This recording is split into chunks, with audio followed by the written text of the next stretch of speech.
Welcome back to the Wall Street Journal Market Report. What a week for metals, what a week for the market as we keep on moving to the future.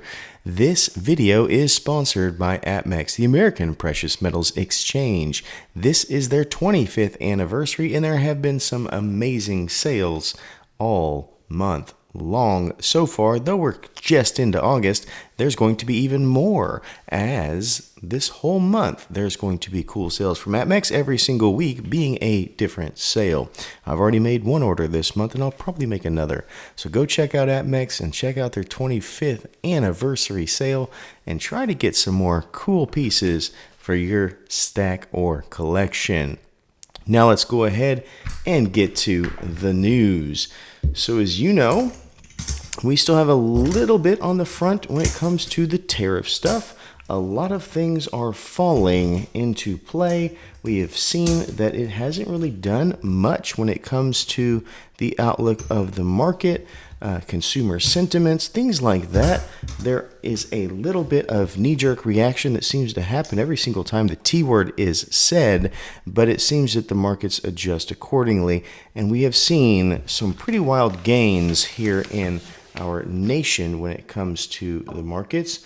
Most notably, as you'll see here when we get to the exchange, that we have all-time highs again in two of the three tracked indexes. Alrighty, so here we are. We'll start as always with my favorite, the Dow Jones. As you can see, this little caterpillar right here is what we have done in the last 65 days, each little tick mark being the movement within that trading day.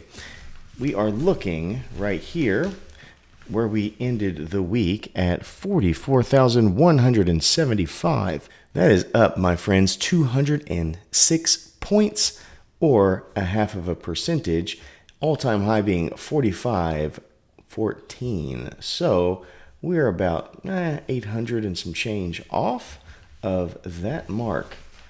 The S&P 500, however, 63.89 is where it is at. It is up 49 points or almost a percentage, 0.78, and we're sitting right there at the all-time high at 6389.77. So we literally are just two tick marks right there away from an all-time high again. Not a bad place to be. NASDAQ Composite, as you can see, usually the most volatile, but here we are almost in just a escalator fashion. We're at 21,450, 207 points up, almost a full percentage point again, 0.98%, 21,450.02 and 21,450.02. So we do have at least one all-time record, one right behind it, and one that needs a little help, but it's not far off. So what about the international markets? We know that American markets are doing well with these tariffs. Are other markets doing okay? Well, this week we have seen some mixed reports, but most people are on the good side of things. Right there in the Americas, look at Chile. They are killing it. 1.64% in their markets right now. Nobody in the Americas seems to be too far off that neutral mark, nothing more than a percentage. When we go to the EMEA or the Eurozone, anything like that, Denmark up there 1.63. By the way, EMEA is Europe, Middle East, and Africa. Fun fact of the week. Everybody else is pretty much in line, fairly neutral. The Asia Pacific, look at Japan here, almost 2% in the Japanese markets. Some people said those tariffs to Japan were going to ruin them. No, they're doing just fine, my friends. Just fine, as that news just hit this week, and they are actually doing quite well. So that is what we have here on our market data. We'll go ahead and get to our metals because we know most of you watching this are highly concerned with what is going on in metals. So that will be where we head next, which is going to be, of course, silver. So silver, once again, ended the week and a very strong point. $38.60. That is $1.34 gained, or 3.6%. It is a pretty strong growth point there, as you can see on this chart. It looks like on the August 5th going into noon is where the rise really hit hard, and then it just slowly kind of trickled from there. Very nice stuff there. Well, what did the US dollar do compared to silver? Woof.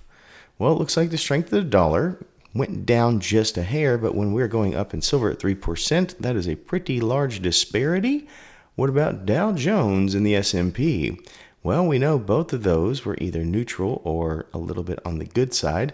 Obviously, the S&P being almost at 1%, which is great. That's the economy. But silver still wins the day. But did it beat gold? Well, let's take a look at gold. Gold sitting at $3,414.80, which is going to be a growth of $34 an ounce, which is 1%. So not quite the 3% silver saw. Very interesting there. Much more volatile than silver this week, gold has been. US dollar, as you see here, was, down, and gold was up. So that's a win for metals on both sides of things.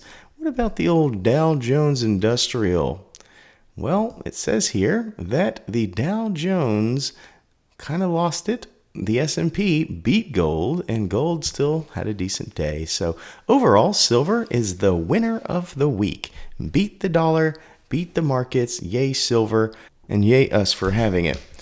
So that is what we have for you today. Blessings be upon you and yours this Saturday.